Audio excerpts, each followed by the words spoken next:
Tiga masalah penting. 1. Kewafatan Nabi Isa alaihissalam. 2. Pintu kenabian tetap terbuka. 3. Kebenaran Hadrat Mirza Ghulam Ahmad alaihissalam. Oleh Haji Mahmud Ahmad Cema, HA. Jemaat Ahmadiyah Indonesia 2007. Narasi Wirazudi. Bismillahirrahmanirrahim. 1. Kewafatan Nabi Isa alaihissalam. Kepercayaan tentang masih hidupnya Nabi Isa alaihissalam di langit merupakan salah satu bahaya besar bagi agama Islam dan kaum muslimin. Kaum muslimin yang percaya bahwa Nabi Isa alaihissalam masih hidup di langit dengan jasad kasarnya, secara tidak sadar telah mendukung dan membantu kelangsungan hidupnya agama Kristen, serta cenderung memuliakan Nabi Isa alaihissalam daripada Nabi besar Muhammad SAW sendiri.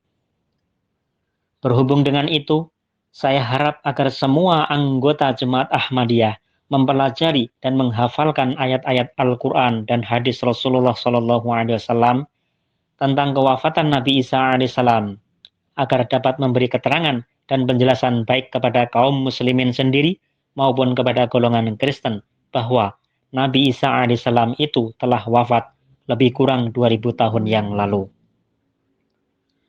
Kaum muslimin yang beranggapan bahwa Nabi Isa alaihissalam masih hidup di langit dengan tubuh kasarnya telah masuk ke dalam golongan orang-orang yang syirik. Sedangkan tentang syirik, Allah Subhanahu wa taala berfirman, "Inna syirka la zulmun adzim." Sesungguhnya syirik itu suatu keaniayaan yang besar. Sehubungan dengan masalah kewafatan Nabi Isa alaihissalam ini, Hadrat Mirza Ghulam Ahmad alaihissalam, Imam Mahdi dan Masih Maud, bersabda bahwa maju dan hidupnya agama Islam banyak bergantung pada kewafatan Nabi Isa alaihissalam. Dalil pertama, Allah Subhanahu wa taala berfirman dalam Al-Qur'an, "A'udzubillahi minasyaitonirrajim wa kuntu 'alaihim syahidan ma dumtu fihim falamma tawaffaitani kunta antar raqiba 'alaihim wa anta 'ala kulli syai'in syahid." Artinya, dan aku sementara menjadi penjaga atas mereka selama aku berada di antara mereka. Akan tetapi, setelah engkau mewafatkan aku, maka engkaulah yang menjadi pengawas mereka, dan engkaulah saksi atas segala sesuatu. Al-Ma'idah ayat 118. Dalam ayat ini Nabi Isa alaihissalam menjawab kepada Allah Subhanahu wa taala bahwa beliau selalu berusaha agar para pengikutnya tidak sampai menyembah Tuhan lain kecuali Allah Subhanahu wa taala. Selanjutnya dengan jelas beliau bersabda, "Tetapi setelah engkau mewafatkan aku tidak tahu tentang apa-apa yang mereka kerjakan." Kata tawaffa dalam ayat ini artinya mati, sebagaimana kita baca dalam Al-Quran, "Wa tawaffana ma'al abror." Artinya, dan wafatkanlah kami dalam golongan orang-orang soleh. Surah Al-Imran ayat 194. Hadrat Masih Maud alaihissalam bersabda, apabila kata tawaffa itu fa'il atau subjeknya Allah dan maf'ul atau objeknya adalah makhluk yang bernyawa, maka artinya selalu mati, kematian. Dalil kedua, Allah Ta'ala berfirman di dalam Al-Quran, "Idz qala Allah ya Isa, inni mutawaffika wa rafi'uka ilayya wa mutahhiruka minal ladzina kafaru wa ja'ilul ladzina tabauka fawqal ladzina kafaru ila yaumil qiyamah." Artinya, ingatlah ketika Allah berfirman, "Hai Isa, sesungguhnya aku akan mematikan engkau secara biasa dan akan meninggikan derajat engkau di sisiku dan akan membersihkan engkau dari tuduhan orang-orang yang ingkar dan akan menjadikan orang-orang yang mengikut engkau di atas orang-orang yang ingkar hingga hari kiamat." Mengenai ayat ini terdapat sebuah riwayat yang berasal dari Ibnu Abbas radhiyallahu an, dikatakan, "Fi qaulihi inni mutawaffika yaqulu inni mumituka." Artinya, tentang firman Allah, "Inni mutawaffika," berkata Ibnu Abbas radhiyallahu an, "Inni mumituka," sungguh aku akan mematikan engkau.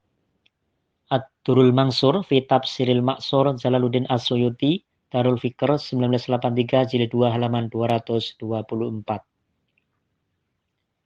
Di sini jelas bahwa Ibnu Abbas radhiyallahu an mengartikan bahwa mutawaffika sebagai mumituka, aku akan mematikan engkau. Kemudian tentang kata rafi'uka, aku mengangkat engkau, terdapat keterangan sebagai berikut. Idza tawaddu'al abdu rafa'ahullahu ilas sama'is sabi'ah. Artinya, apabila seorang abdi merendahkan hatinya, Allah meninggikan derajatnya sampai langit ketujuh. Kanzul Umal Alauddin Al-Hindi, Mu'assatur Risalah, Beirut 1989, Jilid 3, halaman 110. Hadis no 5820. Hadis ini diriwayatkan oleh Al-Qaraiti dalam Makarimul Akhlaknya. Kemudian dalil ketiga, Allah Ta'ala berfirman di dalam Al-Quran, Mal Masih ibnu Maryama illa rasul, qad khalat min qablihi rasul, wa ummuhu siddiqah, kana yakulani ta'am. Artinya, Al-Masih ibnu Maryam tidak lain melainkan seorang rasul. Sesungguhnya telah berlalu rasul-rasul sebelumnya, dan ibunya adalah seorang yang amat benar. Mereka kedua-duanya biasa makan makanan. Al-Maidah ayat 76. Selanjutnya Allah Ta'ala berfirman, وَمَا جَعَلْنَاهُمْ جَسَدًا لَا يَأْكُلُونَ الطَّعَامَ وَمَا كَانُوا خَالِدِينَ. Artinya, dan tidaklah kami jadikan mereka tubuh-tubuh yang tiada memakan makanan, dan tidak pula mereka itu orang-orang yang kekal. Al-Anbiya ayat 9. Nabi Isa alaihissalam pun tidak terkecuali dari ketentuan-ketentuan yang tercakup di dalam ayat-ayat tersebut di atas, yakni ketika beliau hidup di dunia ini, beliau harus makan. Dan sekarang terbukti bahwa sudah tidak makan-makan lagi. Dengan demikian artinya beliau sudah wafat. Dalil keempat, Allah Ta'ala berfirman di dalam Al-Quran, وَمَا مُحَمَّدٌ إِلَّا رَسُولٌ قَدْ خَلَتْ مِنْ قَبْلِهِ الرُّسُلُ. Artinya, dan Muhammad tiada lain seorang rasul, sesungguhnya telah berlalu rasul-rasul sebelumnya. Surah Al-Imran ayat 145. Di tempat lain Allah Ta'ala berfirman, Tilka ummatun qad khalat. Artinya itulah suatu umat yang telah berlalu. Surah Al-Baqarah ayat 142. Di dalam kamus bahasa Arab, Lisanul Arab, terdapat keterangan tentang kata berlalu. Khala fulanun idza mata. Artinya, si anu telah berlalu apabila sudah mati. Lisanul Arab, Ibnu Mansur Dalu Fikr 1990, jilid 14 halaman 242. Maksud ayat-ayat tersebut jelas sekali bahwa semua Rasul yang datang sebelum Nabi Muhammad SAW telah wafat, sebagaimana telah wafatnya beliau. Dalil kelima, Allah Ta'ala berfirman dalam Al-Quran, Qala fiha tahyauna wa fiha tamutuna wa minha tukhrajun. Artinya, di dalamnya bumilah kamu akan hidup, dan di dalamnya pula kamu akan mati, dan daripadanya lah kamu dikeluarkan. Al-A'raf ayat 26. Menurut sunnah Allah Ta'ala yang tertera di dalam ayat ini, manusia hidup dan mati di dunia ini juga. Manusia tidak dapat hidup di luar bumi ini tanpa udara dari bumi. Dengan demikian terbukti bahwa Nabi Isa alaihissalam telah wafat. Dalil keenam, Allah Ta'ala berfirman di dalam Al-Quran, وَجَعَلَنِي مُبَارَكًا أَيْنَمَا كُنْتُ وَأَوْصَانِي بِالصَّلَاةِ وَالزَّكَاةِ مَا دُمْتُ حَيًّا.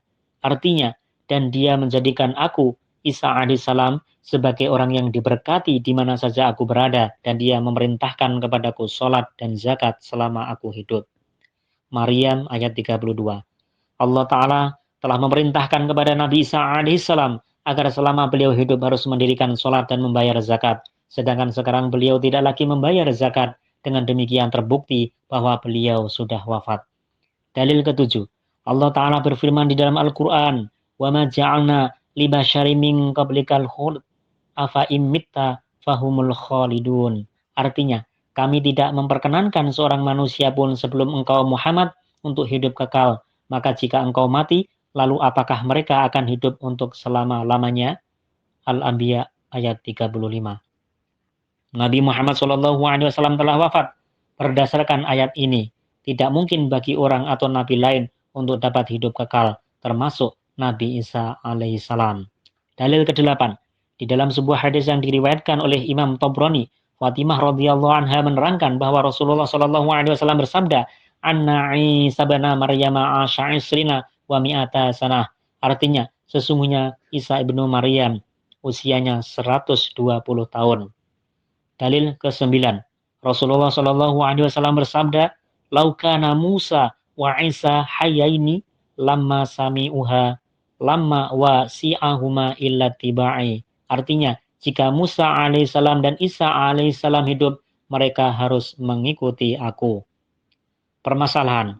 Banyak orang salah menafsirkan surah An-Nisa ayat 158 sampai 159.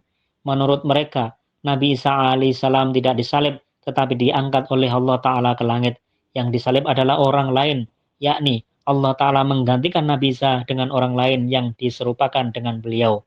Bunyi ayat tersebut adalah sebagai berikut. وَمَا قَتَالُهُ وَمَا صَلَابُهُ وَلَكِنْ سُبِّهَ لَهُمْ فَرَفَعَهُ اللَّهُ إِلَيْهِ. Artinya, padahal mereka tidak membunuhnya dan tidak pula mereka menyalibnya, mematikannya di atas salib. Akan tetapi ia disamarkan bagi mereka seperti yang mati di atas salib. Akan tetapi Allah Ta'ala telah mengangkat, memuliakan derajatnya kepadanya. An-Nisa ayat 158-159.